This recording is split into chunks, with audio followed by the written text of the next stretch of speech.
This incident occurred approximately 2 years ago, towards the end of my senior year in high school.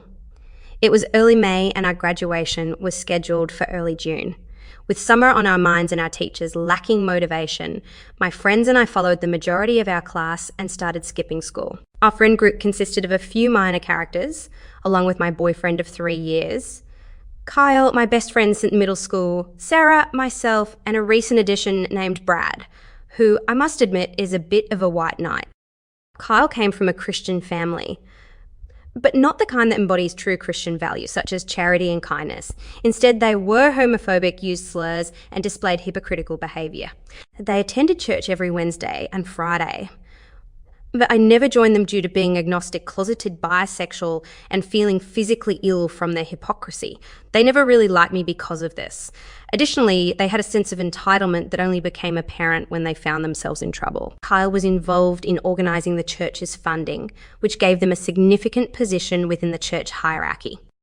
The church held influence over many authority figures in our district, even though it wasn't the central institution in our area. It was the kind of unofficial establishment that indirectly influenced politics. So whenever Kyle got pulled over or received a parking ticket, they would drop a few influential names and avoid any consequences. Kyle himself was decent. I had known him since elementary school and he was usually nice. Plus he was attractive. I know it sounds shallow, but it was high school. So I tolerated his often narcissistic and foolish behaviour. Others treated him like he was the best thing since sliced bread. However, it was his sister, Charlie, who redeemed the family. She was a year younger than Kyle and me, and she was the only genuine Christian in our group. But she also had a mischievous side that led to some fun adventures. You could always tell when she had a mischievous idea by the half smile that appeared on her face. We often hung out together and she was a joy to be around. We were very close and she would confide in me about things she couldn't share with her family. To me, she was a great friend, but to them, she was the perfect little Christian daughter. Sarah was a really good friend who helped me through the death of my mom. Well, I wasn't diagnosed with depression or any major condition, but losing my mom devastated me. Sarah and Kyle were always there for me, and Sarah was the one who encouraged me to ask Kyle out. I trusted her as much as any teenager could trust someone. Now back to the story. One fateful Tuesday, Kyle, Sarah, myself, and our mutual friends went downtown to grab some food, go skateboarding, and engage in typical annoying teenage activities. Growing bored with our current pursuits, I suggested to Kyle that we race on our skateboards to the end of the street. It was just past the lunch rush, so most people were either back in their offices or stuck in traffic. Kyle agreed, and after about 30 seconds in a loose flagstone, I ended up face planting on the sidewalk and fracturing my arm. I tried to brush it off, but everyone else insisted on taking me seriously, considering I was walking like a newborn deer and my arm was swelling. We ended up going to the emergency room, where they confirmed that I had indeed fractured my arm and also suffered a concussion. The concussion was the price I paid for my foolishness. In the grand scheme of accidents, it wasn't a major one. But given my sorry state, the doctors wanted me to stay for further tests, receive a brace for my arm, and ensure that I was healthy enough to resume my foolish activities. Fortunately, Kyle and Sarah offered to stay with me, since their parents didn't seem to care and we were already skipping school, so missing the following day wasn't a big issue. I ended up spending the night in the hospital, which was understaffed for years. So once your condition stabilised, they tended to keep you in limbo and went home next day with the usual concussion instructions. Essentially, I was to act like a vegetable for 10 days. Eager to regain my newfound freedom, I complied and spent about 7 days sleeping and eating. Only after the doctor cleared me did I pick up my phone, where I found an unexpected message. Braid obtained my number from Kyle and sent me a link to a private data storage account. It was one of those services where you can upload videos, pictures, etc., and secure them with a passcode for personal use only. Intrigued by this unexpected twist in my mundane life, I followed the link and discovered a massive collection of pictures. These pictures depicted Kyle and Sarah in compromising positions, accompanied by captions that were definitely not in line with their supposed devotion to the Lord. It ranged from individual explicit photos taken from Snapchat conversations to full-on explicit content. It looked like an amateur porn album, with the most recent content dated to that Tuesday evening. Brett explained that Kyle had a habit of uploading videos of him, and Sarah engaging in intimate activities for a select group of people to enjoy.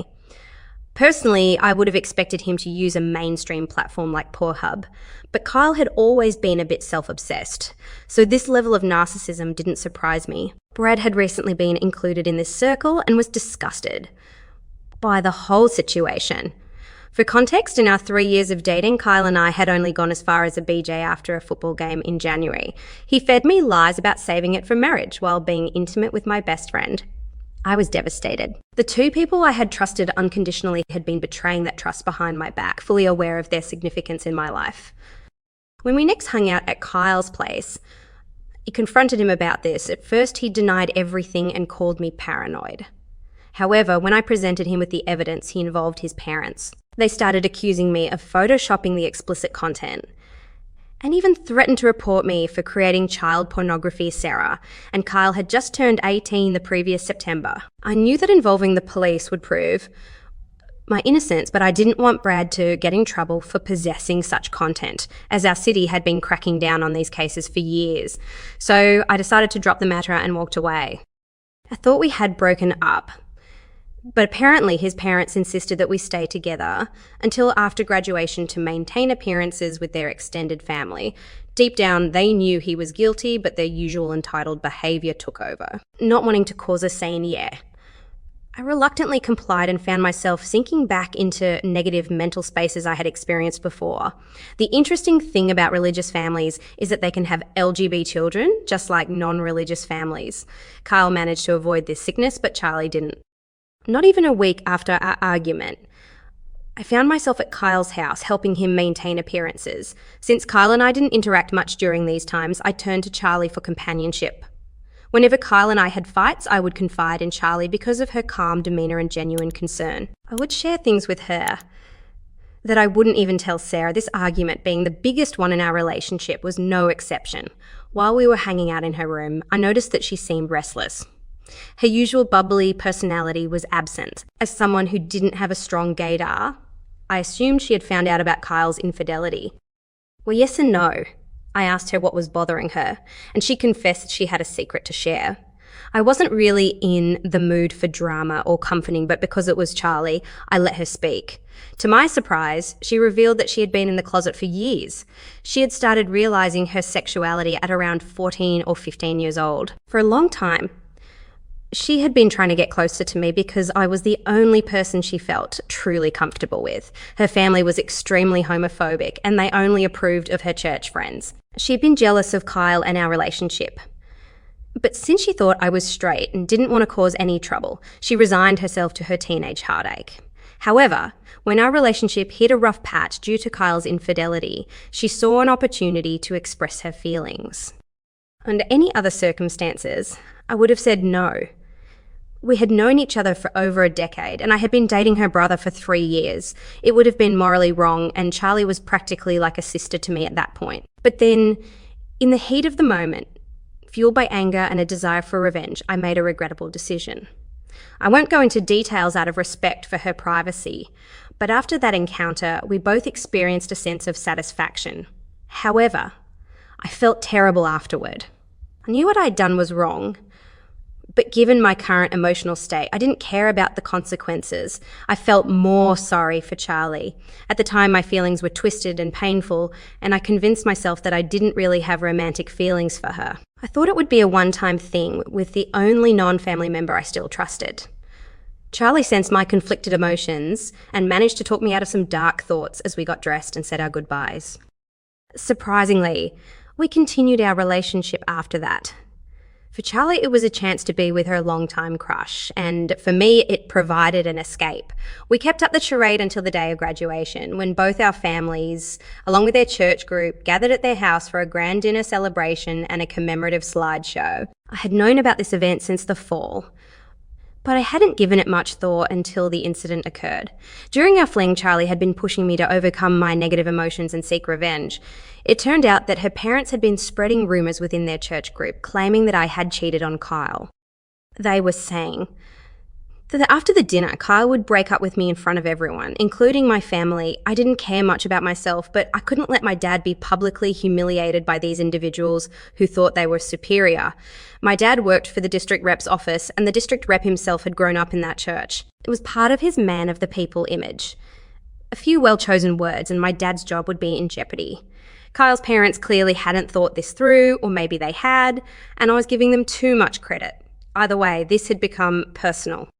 So Charlie, being mischievous as usual, started plotting.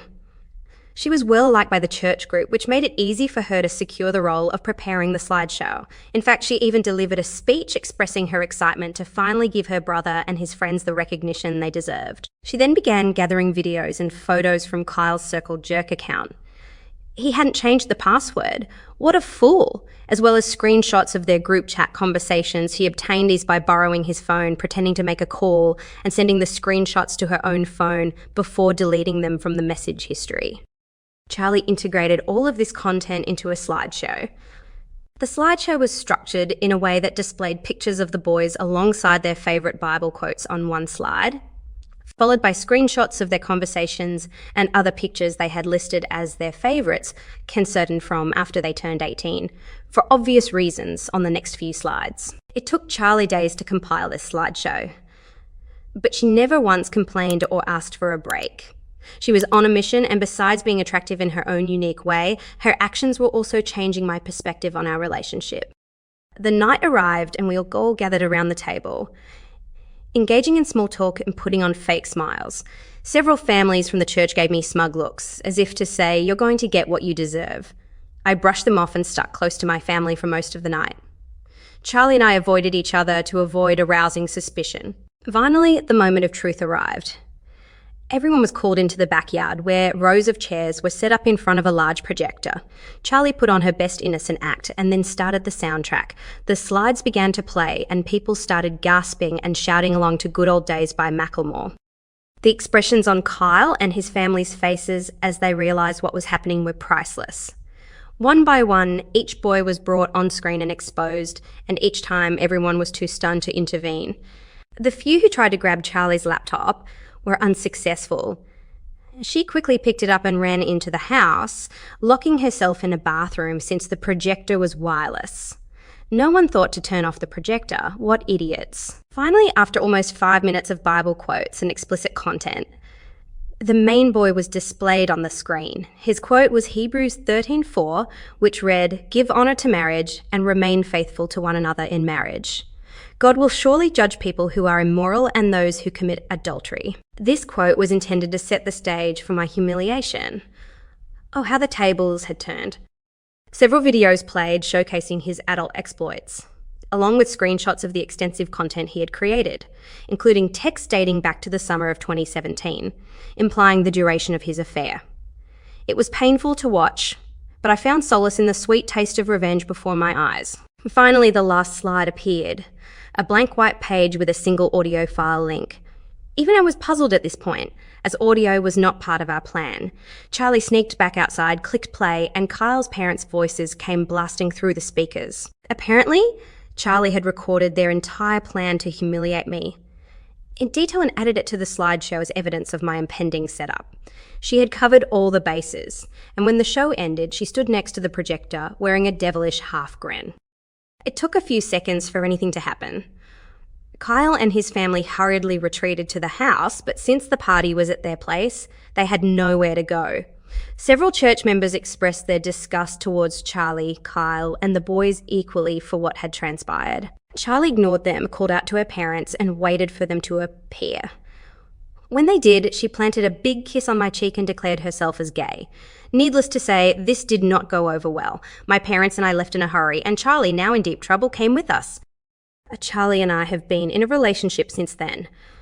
As you may have guessed, her family disowned her, so she ended up staying at my place. My stepmom wasn't thrilled with how Charlie sought revenge, but my dad found it hilarious. He even won a bet with my stepmom had wagered on when I would come out and argued for Charlie to stay. After all, they had an interesting first meeting, and there was no risk of pregnancy. It was also a way for them to get back at Kyle's family, who had tarnished my reputation and tried to isolate me. My dad faced some jokes and snide remarks at work for a few weeks, but considering the circumstances and the fact that I was a teenage daughter apparently prone to rebelliousness, he got through it unscathed. No harm done. As for Kyle, his family was banned from their church when his collection came to light, causing them to lose their standing in the community. They also lost the favour of local officials, and their attempts to avoid fines and penalties through name-dropping caught up with them. The last I heard from Sarah, they had moved to the neighbouring state, and Kai was living a sexless life in his parents' basement, barely getting by at a community college. Sarah and I eventually reconciled. It took a lot of apologies, and some grovelling on her part, but I didn't want to hold on to resentment for the rest of my life, so I let her back in. We're not as close as we used to be, but trust is slowly being rebuilt. Hopefully, she can keep her impulses in check this time. Charlie and I lived together until I went off to college. Since then, we've been in a long-distance relationship. She managed to get into a school 2 hours away, so we often spend weekends at each other's dorms or somewhere in between, indulging in our usual pleasures. It took me some time to fully recover. As satisfying as our revenge felt, it didn't bring me true solace. Despite the implications of this story, I had a deep connection with Kyle, and while it may be dismissed as teenage drama, it left a lasting impact on me. My family and Charlie have helped me rebuild. Our relationship may have started unconventionally and could be seen as trashy, but we don't care. We're happy, and I have a girl who has gone above and beyond, for not everyone can say that.